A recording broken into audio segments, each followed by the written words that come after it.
கழகம் மறுபடியும் வெற்றி பெற வேண்டும் என்பதிலே அவர்கள் உறுதியாக இருக்கிறார்கள் என்பதை எடுத்துச் சொல்லக்கூடிய மாநாடாக இந்த மாநாடும் நிச்சயமாக அமையும் என்று நான் நம்புகிறேன். ஏறத்தாழ 1,25,000 மகளிருக்கு மேல் இந்த மாநாட்டிலே கலந்து கொள்வார்கள் என்று எதிர்பார்க்கிறோம். அதிமுக தேர்தல் அறிக்கை எப்படி பார்க்கிறீங்க? இல்லைங்க, தேர்தல் அறிக்கை இல்லை, சில அறிவிப்புகள் வெளியிடப்பட்டிருக்கிறது. சில அறிவிப்புகள் நான் முன்னாடியே சொல்லியிருக்கேன். அவங்க முன்னாடியே திட்டமாக அறிவிச்சதையே செயல்படுத்தாததுனால அவங்க மறந்துட்டாங்க.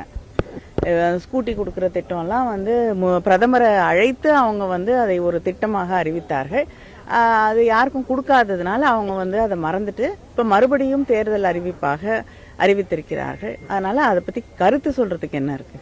இப்ப பியூஷ் கோயல் இப்ப தற்போது ஆலோசனை பண்ணிக்கிட்டு இருக்காங்க. எங்களோட கூட்டணி தற்போது வலுப்பெற்று இருக்கு அப்படின்ற மாதிரி அதிமுக சார்பில் சொல்லிட்டு இருக்காங்க.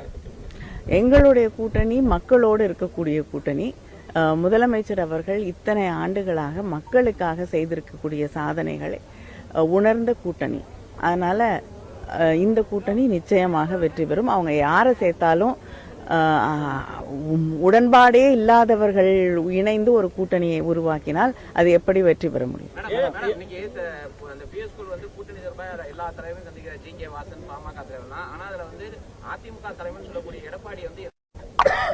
அது நீங்க எடப்பாடி கிட்ட கேட்க வேண்டிய கேள்வி. அவர் தான் அதுக்கு பதில் சொல்ல முடியும். அந்த கூட்டணியில இருக்கக்கூடியவர்கள் தான் ஏன் நாங்க தொடர்ந்து சொல்லி கொண்டிருக்கிறோம். இன்னும் கொஞ்ச நாள்ல அதிமுக பத்திரமாக இருக்க வேண்டும் அப்படிங்கிற கவலை தான் எங்களுக்கு எல்லாருக்குமே இருக்கு. அதனால இதுவே தெளிவாக அவங்களுடைய எதிர்காலம் எப்படிப்பட்டதாக இருக்க போகிறதுன்னு தெளிவா சொல்லுது. பிரச்சனைக்கு ஏற்கனவே பதில் சொல்லிட்டோம் அப்படின்னு சொல்லி அண்ணாமலை சொல்லியிருக்காரு. பிரச்சனை முடிஞ்சிருச்சு அப்படின்னு சொல்லி உங்களுக்கு பதில் சொன்னா சொல்லியிருக்காரு. எனக்கு நிறைய இல்ல, நான் சாரிங்க, நான் அவரோட கருத்தை என்ன சொன்னாருன்னு நான் கவனிக்கல. எனக்கு தெரியல என்ன சொன்னாருன்னு தெரியல எனக்கு. பிரதமர் நாளைக்கு தமிழகம் வராரு, எப்படி பாக்குறீங்க?